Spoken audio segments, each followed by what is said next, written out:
যে 2007 না পরে আইছে দেখাই যে কেস না না 2000 অ্যাপ্লিকেশনটা তো করছেন 2007 ও জি এখন পর্যন্ত কোনো কিছু হইছে না লেখা পাইছে না লেখা ওকে আপনার প্রশ্নটা কি তা হোকা বুঝছি এমন যে তোমার আমি কোন লেখা না পাওয়ার কারণে আমি এখন তোমার কাছে নতুন যে নিয়ে যে কোন একটা চেঞ্জ হইতে পারে কোনো একটা ব্যবস্থা করা যাই বলি না না ওকে ওকে থ্যাংক ইউ ভাই আর কোনো প্রশ্ন আছে না জি ভাই ওকে থ্যাংক ইউ আপনি টেলিভিশন দেখতে থাকুক আমরা ব্যাপারটা লই আলোচনা করব thank you Mr. Rahman, you had the question 2004 তাই নাইছেন 2007 অ্যাপ্লিকেশন করছেন আনফরচুনেটলি কয়েকবার ধরা খাইলিছেন বাট ফরচুনেটলি আবার তাইন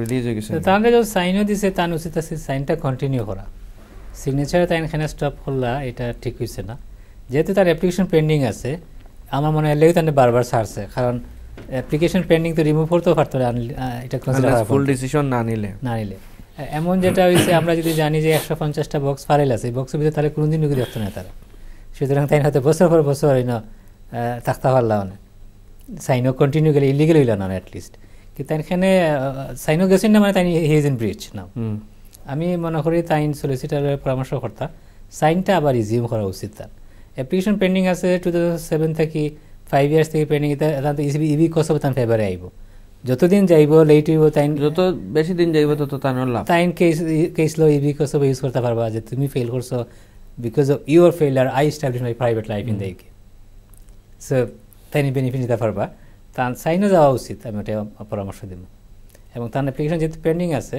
সুতরাং তাহলে তা হইতরা দরিয়া পাঠাই দিম নয়া কোনো সার্কামস্টেন্স তাহলে জানাইতা অ্যাপ্লিকেশন পেন্ডিং নয়া সার্কামস্টেন্স অবশ্যই জানাইতা প্লাস তার সলিসিটার তখন পরামর্শ নিতে নিয়ে সাইনটা রিজিউম করা বলা থ্যাংক ইউ মিস্টার রহমান আশা করি প্রিয় দর্শক আপনি যিনি প্রশ্ন করেছিলেন আপনার প্রশ্নের উত্তর পেয়েছেন will go to the next caller of the show hello caller আসসালামু আলাইকুম হ্যালো আসসালামু আলাইকুম দুটো কোশ্চেন প্রথমটা হলো আমি একটা গ্রোসারি শপে কাজ করি তো ওখানে ওনার আমাকে ওয়ার্ক পারমিটের জন্য স্পন্সর করতে যাচ্ছে তো এই ক্ষেত্রে তার কি করা অথবা আমার কি করা আপনার স্ট্যাটাস কি এই দেশে সরি আপনার স্ট্যাটাস কি ভাইয়া এই দেশে আপনি কি ইমিগ্রেশন স্ট্যাটাসে আছেন জি ওয়ার্ক পারমিট আপনি কি ওয়ার্ক পারমিটে আছেন অলরেডি জি আপনি ওই গ্রোসারি শপে ওই গ্রোসারি শপেই ওয়ার্ক পারমিট আপনার না ডিফারেন্ট জায়গাতে ভিতরে রান আউট হয়ে যাবে আমার কবে নেক্সট মান্থে ক্যাটাগরি কি গ্রোসারি ক্যাটাগরিটা কি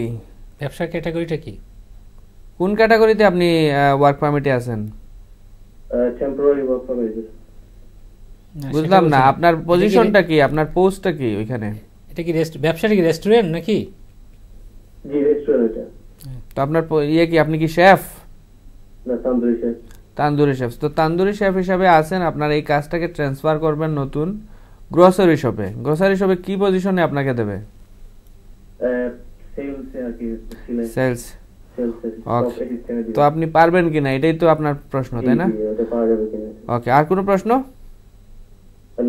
ওকে thank you brother mister Rahman tandoori chef থেকে সেলসে যাওয়া যাবে কিনা গ্রোসারি শপে এটা তো স্কিলসের ব্যাপার আছে উনি এখন তো যেটা ইন কান্ট্রি উনি সুইচিং করবেন বা এমপ্লয় চেঞ্জ করবেন এগুলো উনি তো একটা এক্সপিরিয়েন্স ছিল উনি তান্দুরি শপে আসছেন সেভাবে উনি ওয়ার্ক পারমিট নিয়েছেন এখন অন্য জায়গায় গ্রোসারি শপে যদি ম্যানেজারের পোস্ট ছাড়া তো এখন হয়ও না গ্র্যাজুয়েট লেভেলে পোস্ট হতে হয় সেখানে যদি এরকম কোনো পোস্টে যেতেও চান তাকে তো স্যাটিসফাই করতে হবে যে ওই পোস্টের ম্যানেজারের পোস্টের সব রিকোয়ারমেন্টস উনি মিট করতে পারবেন নতুন করে ওনাকে একটা টেস্টে যেতে হবে যে আমি মিট করি বা আমার এই পজিশন আমি থাকতে পারবো তার চেয়ে ওনার উচিত হবে যেহেতু রেস্টুরেন্টে আছেন উনি লাইসেন্সওয়ালা একটা রেস্টুরেন্ট হলে ওনার জন্য খুব ইজি স্ট্রেট ফরওয়ার্ড যেহেতু আনরেস্ট্রিক্টেড কজ এটা অ্যাপ্লাই করার প্রবলেম হয় না অনলাইনে যে রিকোয়েস্ট করলেই এমপ্লয়ার পরের দিন একটা কজ দিয়ে দিবে আনরেস্ট্রিক্টেড সুতরাং সেটা উনির জন্য খুবই ইজি উনি যদি এখন ক্যাটাগরি চেঞ্জ করতে চান তাহলে তো ওনাকে দেখাতে হবে যে উনি নিউ ক্যাটাগরি যেটা সেটাতে উনি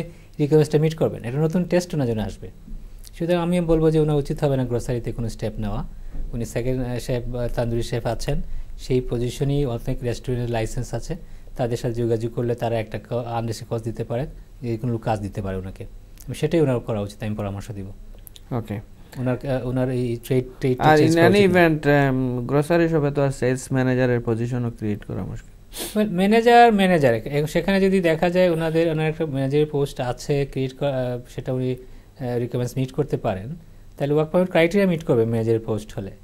কিন্তু এখন বুঝতে পারেন কি লেভেল 6-এ নিয়ে গেছে, এখন 4 দিয়ে হবে না, এটা হাই লেভেলের পোস্ট থাকতে হবে। তারপরে উনি যদি সেটা স্যাটিসফাই করেন তাহলে ওনাকে হয়তো কস্ট পজিশনটা তো প্রথমে থাকতে হবে। সে কারণে ওনার একটা কঠিন পথ হয়ে যায় গ্রোসারিতে যাওয়া, এবং আমি মনে করি রিস্কি অ্যাপ্লিকেশন হয়ে যাবে। ওনার উচিত হবে সেম ট্রেডে থাকা রেস্টুরেন্ট অন্য মালিকের কাছে যাওয়া। Thank you mister Rahman. আশা করি প্রিয় দর্শক আপনি যিনি প্রশ্ন করেছিলেন ওয়ার্ক পারমিট নিয়ে, আপনি আপনার প্রশ্নের উত্তর পেয়েছেন। আশা করি will go to the next caller of the show. Let's see who is on the line now. Hello caller, আসসালামু আলাইকুম। হ্যালো, আসসালামু আলাইকুম। ওয়ালাইকুম সালাম। আচ্ছা, আমি এটা ছোট একটা প্রশ্ন, আপনাদের সময় নষ্ট করব না। বলেন। আমার তো আমি ওয়ার্ক পারমিটে আছি, ক্যারিশিয়ার ফিয়ার স্ট্যাটাস নিয়ে। আমার 5 বছর পূর্ণ হবে নেক্সট ইয়ারে। জি। তো এখন কথা হচ্ছে আমি পাই না, আমি বেতন পাচ্ছি এখন ক্যাশ ইন হ্যান্ড। আমাকে আমার আপনারা দিচ্ছে না আর কি, চেকে বেতন দেয় না, আর বা ডাইরেক্ট ডেবিটও করতেছে না। এটা নিয়ে কি আমার কোনো সমস্যা হবে? বাট আপনার এটা কি বাই ল, এটা কি কম্পালসারি হবে? ট্যাক্স অফিসে কি আপনার সবকিছু আপ টু ডেট আছে কিনা? হ্যাঁ, আপ টু ডেট আছে। আমি ট্যাক্স পে করে যাচ্ছি, আমি নিজে থেকে এগুলি ট্যাক্স পে করি। আপনি করবেন কেন? এটা তো আপনার এমপ্লয়ার করবে। এমপ্লয়ারই করতেছে। হ্যাঁ, এগুলি সব আপ টু ডেট আছে। কিন্তু একটা জিনিস শুধু আমরা ক্যাশ ইন হ্যান্ড পাই, এটাই হচ্ছে প্রবলেম। বাট আপনি যে বেতনটা দেখায় আপনার এই ওয়ার্ক পারমিট পাইছেন, ওই বেতনে কি আছেন না কমছে না বাড়ছে? না, সেম বেতনে। আমাদের যেটাতে যেটা ডিক্লেয়ার করা ছিল এটা ওয়ার্ক পারমিট, ওই বেতনটাই আপনি পাচ্ছেন। জি ভাই। ওকে ভাইয়া, তাহলে শুধুমাত্র এটাই যে ক্যাশ পাইলে অসুবিধা আছে কিনা, আর কোনো প্রশ্ন? না, আর কোনো প্রশ্ন না। ওকে, থ্যাংক ইউ ভাইয়া, থ্যাংক ইউ। ওকে, ওরা যেন আনফরচুনেট ক্যাশ আর হবে না, কারণ গত অক্টোবর থেকে বুঝে চেঞ্জটা আসছে যে মানি যেতে হবে, ব্যাংকে যেতে হবে ডাইরেক্টলি ব্যাংকে যেতে হবে। সুতরাং ওনার উচিত হবে ওনার এমপ্লয়ারকে বলা যে ক্যাশ দিয়ে উনি এক্সটেনশন গেলে প্রবলেম হবে। চেকে যদি দেয়